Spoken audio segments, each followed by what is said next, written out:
মাথার ঘাম পায়ে ফেলে সন্তানদের বড় করে তুলেছেন বাবা। ৩ ছেলেকে করেছেন সমাজে প্রতিষ্ঠিত। বড় ছেলে চিকিৎসক, মেজটি নামকরা ব্যবসায়ী, আর ছোট ছেলেও অবস্থাসম্পন্ন। সেই বাবা জীবনের শেষ দিনগুলো কাটালেন অযত্ন অবহেলায়। মারা যাওয়ার পর মরদেহ সন্তানেরা নেননি। এক সন্তান সাফ জানিয়ে দেন, আমি অফিসের জরুরি মিটিংয়ে ব্যস্ত আছি।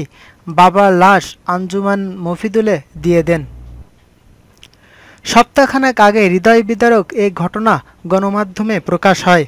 সেই ঘটনার ছায়া অবলম্বনে সিনেমা নির্মাণ করতে যাচ্ছেন পরিচালক জুটি অপূর্ব রানা, নাম বাবার লাশ আঞ্জুমানে। শনিবার দুপুরে পরিবর্তন.কমকে দুই পরিচালকের একজন কবিরুল ইসলাম রানা বলেন, গত সপ্তাহে এই সিনেমাটির নাম আমরা পরিচালক সমিতিতে লিপিবদ্ধ করেছি। গল্প লেখা শুরু হয়ে গেছে। আগামী আগস্টে শুটিং শুরু করতে চাই।